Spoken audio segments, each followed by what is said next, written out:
നമസ്കാരം. സന്ധ്യാദീപത്തിലേക്ക് എല്ലാ സജ്ജനങ്ങൾക്കും സ്വാഗതം.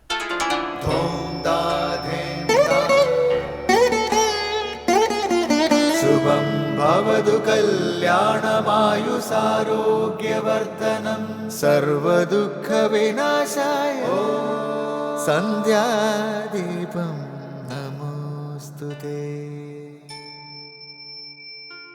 നാമം ജപായനം പുണ്യം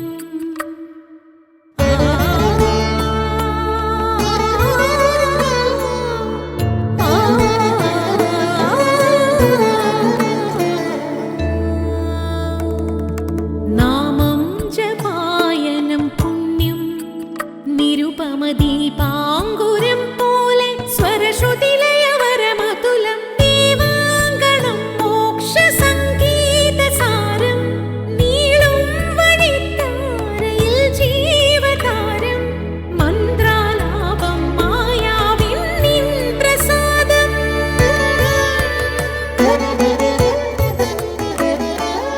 ഇരുൾ നീങ്ങിയുണരുന്ന തെളിനാളദീപം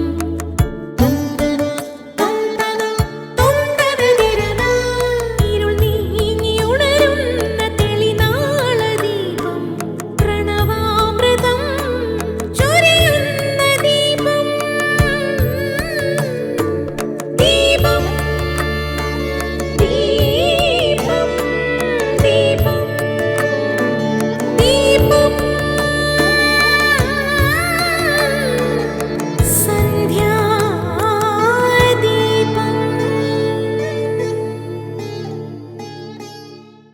സനാതനധർമ്മത്തിൻ്റെ പ്രത്യേകതയാണ് ഓരോരുത്തരെയും അവരവരുടെ തലത്തിൽ ചെന്ന് ഉയർത്തിക്കൊണ്ടുവരിക എന്നത്. മനുഷ്യർ പല സംസ്കാരമുള്ളവരാണ്.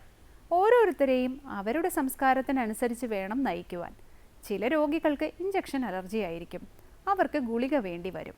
അതുപോലെ ഓരോരുത്തരുടെയും ശാരീരികവും മാനസികവുമായ പ്രത്യേകതകൾ കണക്കിലെടുത്ത് അവരുടെ സംസ്കാരമനുസരിച്ചുള്ള മാർഗങ്ങളാണ് ഉപദേശിക്കേണ്ടത്.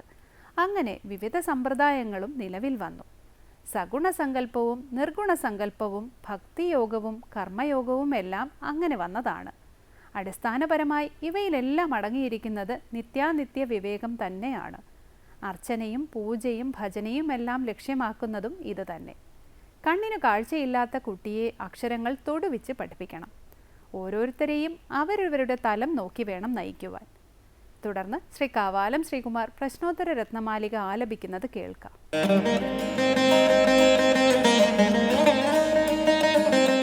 കിം സ്മർത്തവ്യം പുരുഷൈഃ ഹരിനാമ സദാ ന ഭാവനി ഭാഷാ. കിം സ്മർത്തവ്യം പുരുഷൈഃ ഹരിനാമ സദാ ന ഭാവനി ഭാഷാ. കോഹി ന വാച്യ സുധിയാ പരദോഷശ്ചാനൃതം തദ്വത്. കോഹി ന വാച്യ സുധിയാ പരദോഷശ്ചാനൃതം തദ്വത്. അടുത്തതായി ശങ്കര സ്തോത്രാമൃതം. ശ്രീ ശങ്കരാചാര്യരുടെ പ്രശ്നോത്തര രത്നമാലികയിലെ 35-ാം ശ്ലോകത്തിലെ ചോദ്യമാണ് ഇന്ന് ശങ്കര സ്തോത്രാമൃതത്തിൽ സ്വാമി ചിദാനന്ദപുരി വ്യാഖ്യാനിക്കുന്നത്.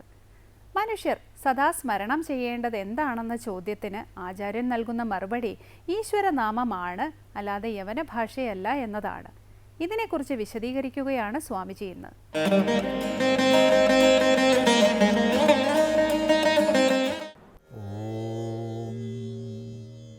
ഗുരുർബ്രഹ്മാ ഗുരുർവിഷ്ണു ഗുരുർദേവോ മഹേശ്വരഃ ഗുരു സാക്ഷാത് പരം ബ്രഹ്മ തസ്മൈ ശ്രീ ഗുരവേ നമഃ. ഓം സദാശിവസമാരംഭാം ശങ്കരാചാര്യമധ്യമാം അസ്മദാചാര്യപര്യന്താം വന്ദേ ഗുരുപരമ്പരാം. പ്രശ്നോത്തര രത്നമാലികയിൽ 34 ശ്ലോകങ്ങൾ നമ്മൾ പഠിച്ചു. ഒടുവിൽ മുഖ്യമായ തീർത്ഥം ഏത് എന്നാണ് ചോദ്യം. ഉത്തരം പറഞ്ഞു, നമ്മുടെ ചിത്തമലം അന്ധക്കരണത്തിലെ മലം, അഴുക്കുകൾ യാതൊന്ന് നീക്കുന്നുവോ അതാണ് തീർത്ഥം എന്ന്.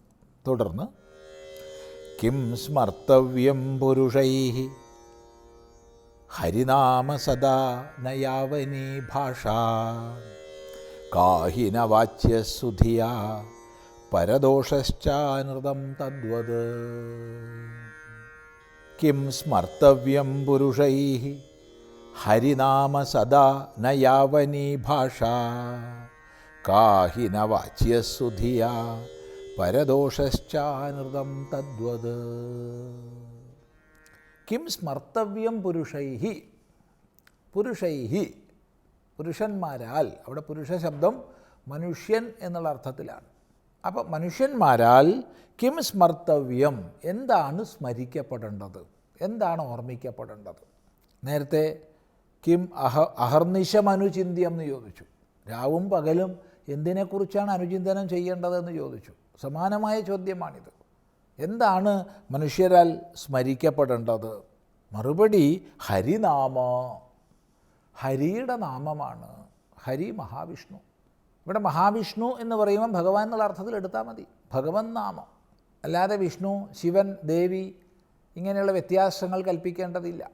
ശൈവന്മാർ ശിവനെന്നും വൈഷ്ണവന്മാർ വിഷ്ണുവെന്നും ശാക്തേയർ ശക്തിയെന്നും ഗാണപത്യർ ഗണപതിയെന്നും സ്കാന്ദർ സുബ്രഹ്മണ്യനെന്നും സൗരർ സൂര്യനെന്നും പറയുന്നത് ഒരേ ഈശ്വരനെയാണ്. ഈശ്വരൻ പലതില്ല, പല പല ദേവതകളുണ്ട്. ആ ദേവതകളിലൂടെ മുഴുവൻ ലക്ഷ്യമാക്കപ്പെടുന്നത് ഏകനും അദ്വിതീയനുമായ ഈശ്വരനാണ്. അപ്പോൾ ഇവിടെ ഹരി ശബ്ദം കൊണ്ട് സർവ്വ അജ്ഞാനത്തെയും ഹരിക്കുന്നവൻ, പാപത്തെ ഹരിക്കുന്നവൻ, ശത്രുക്കളെ ഹരിക്കുന്നവൻ എന്നൊക്കെ അനേക അർത്ഥങ്ങൾ പറയാം. ഹരി തന്നെയാണ് ഹരൻ, ഹരൻ തന്നെയാണ് ഹരി. അതുകൊണ്ട് ഈശ്വരനാമം എന്നർത്ഥം എടുക്കുക. ഹരിനാമ, ഹരിനാമ എന്നുള്ളതിന് ഈശ്വരനാമം എന്നർത്ഥം എടുക്കണം. ഈശ്വരനാമമാണ് എപ്പോഴും മനുഷ്യന്മാരാൽ ഓർമ്മിക്കപ്പെടേണ്ടത്. ന യാവനീ ഭാഷ, അല്ലാതെ യാവനീ ഭാഷയല്ല. യാവനീ ഭാഷ യവനന്മാരുമായി ബന്ധപ്പെട്ട ഭാഷ. യവനന്മാർ ഗ്രീക്കുകാർ. അപ്പോൾ യാവനീ ഭാഷയല്ല എന്ന് പറഞ്ഞാൽ ഗ്രീക്കുകാരുടെ ഭാഷയല്ല. ഇത് വളരെ സാമൂഹികമായൊരു ചിന്തനത്തിന് നമ്മെ പ്രേരിപ്പിക്കുന്ന വാക്യമാണ്. ഭാരതവും യവനന്മാരും തമ്മിലുള്ള വാണിജ്യ ബന്ധം, പരസ്പര യാത്രകൾ ഏത് കാലഘട്ടം മുതൽ ഉണ്ടായിട്ടുണ്ടെന്ന് നമുക്കറിയില്ല. അത്ര പ്രാചീനമായിട്ടുണ്ട്. ശ്രീകൃഷ്ണൻ്റെ കാലഘട്ടത്തിൽ തന്നെ പലവുരു യവനന്മാർ അക്രമികളായി വന്ന ചരിതം നമുക്ക് പഠിക്കാം. പുരാണങ്ങളിൽ അത് പ്രസിദ്ധമാണ്. അപ്പോൾ 5000-ലധികം വർഷങ്ങൾക്ക് മുൻപ്, ശ്രീകൃഷ്ണൻ്റെ കാലഘട്ടം കഴിഞ്ഞിട്ട് 5000-ലധികം വർഷമായല്ലോ. അപ്പോൾ 5000-ലധികം വർഷം മുമ്പ് തന്നെ യവനന്മാരും ഭാരതവും തമ്മിൽ ബന്ധങ്ങളുണ്ട്. എല്ലായ്പ്പോഴും അവർ അക്രമത്തിന് മാത്രം വന്നവരായിരിക്കില്ല, കച്ചവട ബന്ധങ്ങൾക്ക് വന്നവരായിരിക്കും. അപ്പോൾ അങ്ങനെ കച്ചവടത്തിന് വരുമ്പോൾ ഇവിടെയുള്ള വിശിഷ്ടദ്രവ്യങ്ങളെ അങ്ങോട്ട് കൊണ്ടുപോവുകയും അവിടെയുള്ള വിശിഷ്ടദ്രവ്യങ്ങളെ ഇങ്ങോട്ട് കൊണ്ടുവരികയും ചെയ്യും. അതാണല്ലോ കച്ചവടം. പ്രാചീന കാലത്ത് അത് വളരെ പ്രസക്തമാണ്. അപ്പോൾ ഒരു പ്രദേശത്ത് ഇല്ലാത്ത വസ്തുക്കൾ കൊണ്ടുവരുന്നവരോട് പ്രത്യേകിച്ച് നമുക്ക് ആദരവുണ്ടാവും. ഗ്രീസിൽ സുലഭമല്ലാത്ത സുഗന്ധദ്രവ്യങ്ങളും മറ്റും ഭാരതത്തിൽ കൊണ്ടുപോകുന്നവരോട് ഗ്രീസിലുള്ളവർക്ക് ബഹുമാനം ഉണ്ടാവും. അതുപോലെ ഭാരതത്തിൽ സുലഭമല്ലാത്ത വസ്തുക്കളെ ഗ്രീസിൽ നിന്ന് കൊണ്ടുവരുന്നവരോട് ഭാരതീയർക്ക് ബഹുമാനമുണ്ടാവും. അത് സ്വാഭാവികമാണ്. അങ്ങനെ വൈദേശികരായ ജനവിഭാഗങ്ങൾ ആദരണീയരായി തീരുമ്പോൾ അവരുടെ ഭാഷയെ ബഹുമാനിക്കുക, അവരുടെ ഭാഷ പഠിക്കാൻ പരിശ്രമിക്കുക, അവരുടെ വേഷങ്ങളും ഭൂഷകളും അതേപോലെ അനുകരിക്കാൻ ശ്രമിക്കുക. ഇതൊക്കെ എല്ലാ കാലവും ഉണ്ടാവും. സമീപ കാലഘട്ടത്തിൽ നമുക്കറിയാം, യൂറോപ്യൻ സമൂഹം ഇവിടെ അധീശത്വം സ്ഥാപിക്കാൻ വേണ്ടി വന്ന സമയത്ത് അത് പോർച്ചുഗീസുകാരാവട്ടെ, പിന്നീടുള്ള ബ്രിട്ടീഷുകാരാവട്ടെ, ഫ്രഞ്ചുകാരാവട്ടെ, ഏതോ രാജ്യത്തു നിന്ന് വന്നവരാവട്ടെ, അവരിവിടെ അധീശത്വം സ്ഥാപിക്കുമ്പോൾ സ്വാഭാവികമായും അവരുടെ വേഷവും അവരുടെ ഭൂഷയും അവരുടെ ഭാഷയും അവരുടെ ജീവിത രീതിയുമൊക്കെ അനുകരിക്കാനുള്ള ഒരു ത്വര നമ്മുടെ സമാജത്തിൽ, വിശിഷ്യ വിദ്യാഭ്യാസപരമായും മറ്റും ഉയർന്നവരെന്ന് അഭിമാനിക്കുന്നവർക്കിടയ്ക്ക് ഉണ്ടാവും. അതുണ്ടായിട്ടുണ്ട്. ഇതേത് കാലവും ഉണ്ടാവും. അപ്പോൾ ശങ്കരാചാര്യസ്വാമികൾ ഈ കൃതി എഴുതുന്ന സമയത്ത്, അഥവാ ഈ കൃതി ഏത് ശങ്കരാചാര്യരാണോ എഴുതിയത് ആ കാലഘട്ടത്തിൽ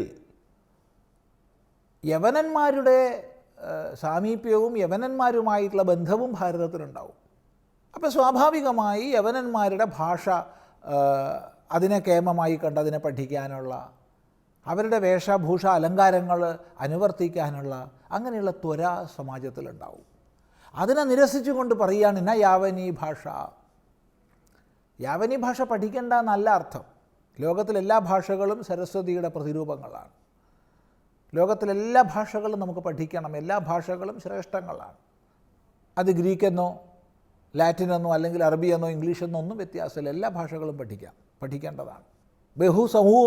ബഹുസമൂഹവുമായിട്ടുള്ള ആശയവിനിമയത്തിന് ഭാഷാജ്ഞാനവും അനിവാര്യമാണ്. പക്ഷെ അതേ സമയത്ത് അതാണ്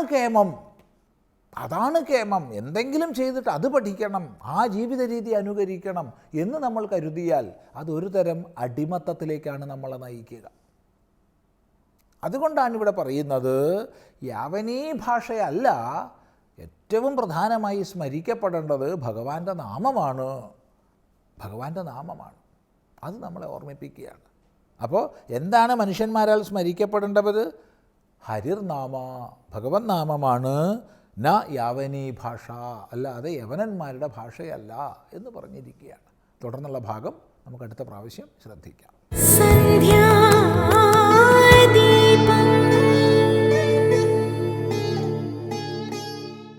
അടുത്തതായി സനാതനധർമ്മം.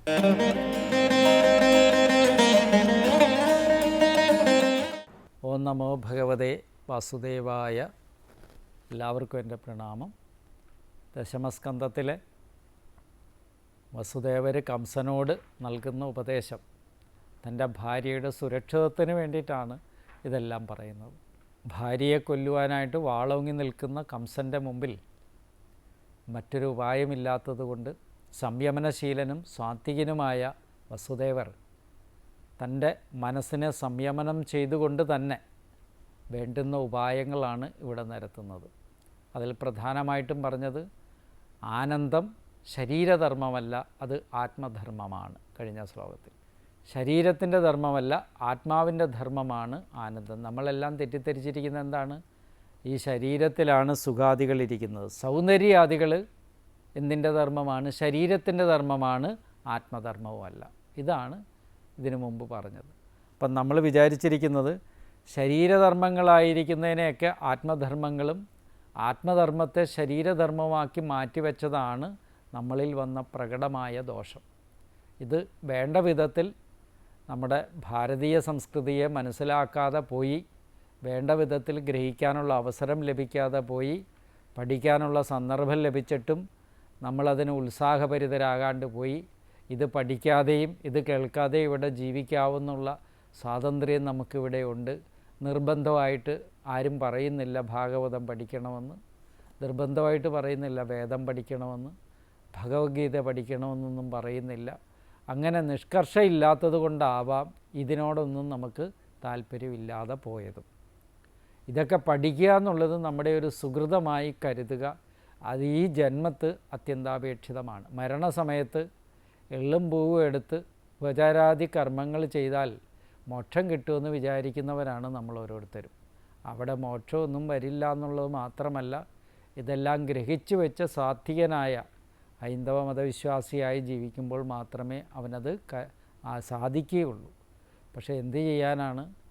നമുക്ക് ബാക്കി എല്ലാത്തിനും സമയമുണ്ടെങ്കിലും ഇതിന് സമയം കണ്ടെത്താൻ നമ്മളിൽ വളരെയധികം ക്ലേശമാണ്.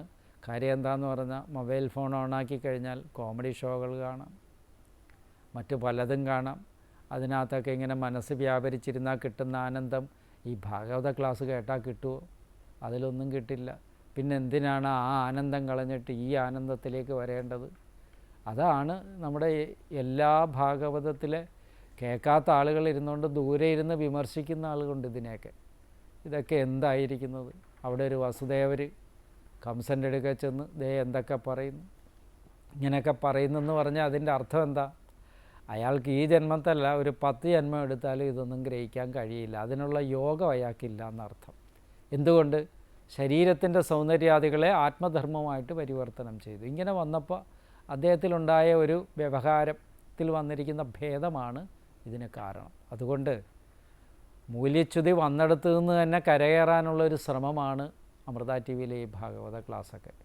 നമ്മളിലൊരു പരിവർത്തനം സൃഷ്ടിക്കുക എന്നുള്ളത് ഏറ്റവും പ്രധാനമാണ്. ഇത് കേൾക്കുക എന്നുള്ളത് മാത്രമല്ല. നമുക്ക് എന്തൊക്കെയോ നേടേണ്ടതായിരുന്നു അറിവുകൾ, അതൊന്നും സ്വായത്തമാക്കാൻ ഭഗവാന്റെ കൃപ കൊണ്ട് സാധിച്ചില്ല. അത് ഭഗവാൻ എന്നിൽ അതിനൊരു കൃപ ചൊരിഞ്ഞില്ല എന്ന് തന്നെ വിചാരിക്കണം. ആയിരുന്നെങ്കിൽ എന്നെ ഇതൊക്കെ വായിച്ച് പഠിച്ച് ഇതിൻ്റെ അന്തരാർത്ഥത്തെ ഗ്രഹിച്ചിരുന്നെങ്കിൽ ഏതെങ്കിലും മണ്ടന്മാർ നമ്മളൊക്കെ വന്ന് തമാശ രൂപത്തിൽ കഥകളും പറഞ്ഞു പോകുമായിരുന്നോ? ഇല്ല. നല്ല നല്ല കാര്യങ്ങളും നല്ല നല്ല ചോദ്യങ്ങളും ഒക്കെ ചോദിക്കാൻ നമുക്ക് സാധിക്കുമായിരുന്നു. നമ്മൾ ദക്ഷിണേന്ത്യയിൽ ഇരുന്നുകൊണ്ട് നോർത്ത് ഇന്ത്യക്കാരെ കുറ്റം പറയും. അവിടോട്ട് ചെന്നാൽ നല്ലവണ്ണം വേദാന്തം പഠിച്ച എത്രയോ വയസ്സായ അമ്മമാരെ തന്നെ കാണാം, എത്രയോ വയസ്സായ അച്ഛന്മാരെയും കാണാം. ട്രെയിനിലൊക്കെ യാത്ര ചെയ്യുമ്പോൾ അവർ ചോദിക്കുന്ന ചോദ്യങ്ങൾ തന്നെ ഈ കൃതികളിലെ അടങ്ങിയിരിക്കുന്ന തത്വാർത്ഥത്തെ ഗ്രഹിച്ചത് കൊണ്ടാണെന്ന് മനസ്സിലാക്കാൻ നമുക്ക് സാധിക്കും. അതൊക്കെ നമ്മുടെ ജീവിതത്തിൽ വേണ്ടതാണെന്നുള്ളൊരു ചിന്ത നമുക്കില്ലാതെ പോയതാണ് നമ്മുടെയൊക്കെ ജീവിതത്തിൽ നഷ്ടം. അതാണ് ആ നഷ്ടത്തെ നികത്താനുള്ള ഒരു അവസരമാണ് നിങ്ങളുടെ വീട്ടിലേക്ക് കയറി വരികയാണ് ടി വിയിലൂടെ തന്നെ ഭാഗവതമൊക്കെ. പക്ഷേ അവിടെയും വാതിലടച്ചിരിക്കാണ്ട് ഇതൊക്കെ കേട്ട് പരിവർത്തനപ്പെടുത്തേണ്ടത് നമ്മുടെ ആവശ്യമാണ്. അതുകൊണ്ട് ഒന്നും കൂടെ വ്യക്തമാക്കുകയാണ്, എന്താണ് കംസനാണോ വസുദേവരാണോ നിങ്ങളെന്ന് ഇപ്പം ചിന്തിക്കുക. ഇത്തിരി കഴിഞ്ഞിട്ട് വേറെ രൂപങ്ങളൊക്കെ ഒരുപാട് വരും, പൂതനയൊക്കെ ഇനി വരാൻ പോകുന്നേ ഉള്ളൂ. ഇപ്പം നമ്മൾ ആലോചിക്കേണ്ട എന്താ, ഇപ്പോൾ വസുദേവരുടെ മുമ്പിൽ കംസൻ എന്ന് പറഞ്ഞ ഒരാൾ നിൽപ്പുണ്ട്. അദ്ദേഹത്തിൻ്റെ സ്വഭാവം എന്ന് പറഞ്ഞാൽ നമുക്കെല്ലാവർക്കും അറിയാം. ഒരു ശാന്തനല്ല, ആരോടും വലിയ പ്രതിബദ്ധതയൊന്നുമില്ല, സ്വന്തം കാര്യം സിന്ദാബാദ് എന്ന് വിളിക്കുന്ന ആളാണ്. അപ്പോൾ അദ്ദേഹത്തിൻ്റെ മുമ്പിലാണ് വസുദേവർ ഇങ്ങനെയുള്ള ഉപായങ്ങളൊക്കെ പറഞ്ഞുകൊണ്ട് ചെല്ലുന്നത്. എന്താകുമെന്നുള്ളത് നമുക്ക് കണ്ടറിയാം. എന്നാലും ഇതിൻ്റെയൊക്കെ ചെറിയ കാര്യങ്ങളൊക്കെ എന്തോ ദൈവാധീനം കൊണ്ട് നിങ്ങളുടെ പൂർവികർ ചെയ്ത സുഹൃതം കൊണ്ടൊക്കെ കേൾക്കാൻ എങ്ങനെയൊക്കെ വഴിവിട്ടിട്ടുണ്ട്. കാര്യം ചെറുപ്പകാലത്തെങ്ങാണ്ട് അമ്പലത്തിൽ കൂട്ടിക്കൊണ്ടുപോയി ആ സമയത്ത് അമ്പലത്തിലെ ചുറ്റും മണ്ണിലിരുന്നു കൊണ്ട് ഇതൊക്കെ കേട്ടിട്ടുണ്ടാവും. ഇന്ന് നമുക്ക് മണ്ണിലിരിക്കാൻ കാലുമുട്ടും അടങ്ങില്ല, അവിടെ പോയി ഇരുന്ന് കഴിഞ്ഞാൽ കൈമുട്ട് നിവർത്തിയിരിക്കാൻ പറ്റില്ല. എല്ലാ മുട്ടിനും സർവ്വവേദനകളും നമുക്കുണ്ട്. ഈ വേദനാസംഹാരി ഗുളിക തന്നെ കഴിച്ച് സർവ്വ ആനന്ദസ്വരൂപമായിരിക്കുന്ന ആത്മാവിനെ തന്നെ ശരീരത്തു നിന്ന് ഇല്ലാതാക്കി കളഞ്ഞു നമ്മൾ. അപ്പോൾ ആനന്ദം, ആത്മാനുഭൂതി ഇത് നമ്മൾ അനുഭവിക്കേണ്ടതാണ്. ഈ ഉപദേശങ്ങൾ അത്രയും നമ്മൾ ഗ്രഹിക്കേണ്ടതാണ് എന്ന് വിചാരം ചെയ്ത് ഉറപ്പിക്കണമെന്ന് എല്ലാവരോടും വിനയപൂർവ്വം അഭ്യർത്ഥിക്കുകയാണ്. പഠിക്കുക, നമ്മുടെ കാര്യങ്ങളെക്കുറിച്ച് മനസ്സിലാക്കുക. മറ്റൊരാൾക്ക് വന്നിട്ട് നമ്മുടെ മുമ്പിൽ മറ്റൊരു ചോദ്യം ചോദിച്ച് നമ്മളെ ബുദ്ധിമുട്ടിക്കാൻ അവസരം കൊടുക്കാണ്ടിരിക്കുക. കുറച്ചേ പഠിച്ചുള്ളെങ്കിലും പഠിച്ചതത്രയും ഗ്രഹിച്ചിരിക്കുക എന്നുള്ളത് ഏറ്റവും പ്രധാനമാണ്. സംശയരഹിതമായിട്ട് പഠിക്കാൻ സാധിക്കുക. നമ്മൾ പറയില്ലേ, എന്താണ് അനുഭവജന്യം ജ്ഞാനം സ്മൃതി. അനുഭവത്തിൽ നിന്നാണ് സ്മൃതി ഉണ്ടാകുന്നത്. സ്മൃതി ഭിന്നം ജ്ഞാനം അനുഭവം. സ്മൃതിയിൽ നിന്ന് ഭിന്നമായിരിക്കുന്നതാണ് അനുഭവം എന്ന് പറയുന്നത്.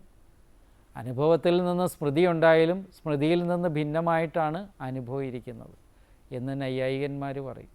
അതുപോലെ നമ്മുടെ സ്മൃതിപദങ്ങളൊക്കെ അനുഭവത്തിൽ നിന്ന് ഭിന്നമായിരിക്കുന്ന ഒരു കാലഘട്ടത്തിലൂടെയാണ് നമ്മൾ സഞ്ചരിക്കുന്നത്.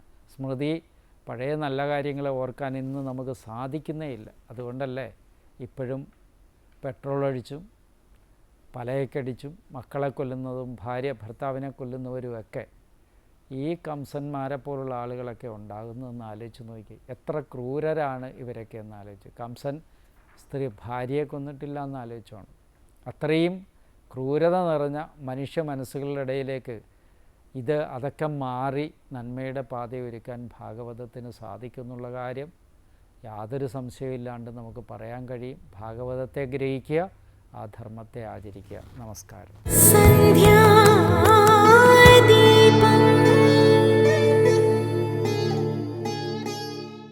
തുടർന്ന് ദീപാരാധനയാണ്. ക്ഷേത്ര സന്നിധിയിലെത്തി മംഗളാരതി തൊഴുത് ഇന്നത്തേക്ക് മടങ്ങാം. എല്ലാവർക്കും നമസ്കാരം.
കൈമാ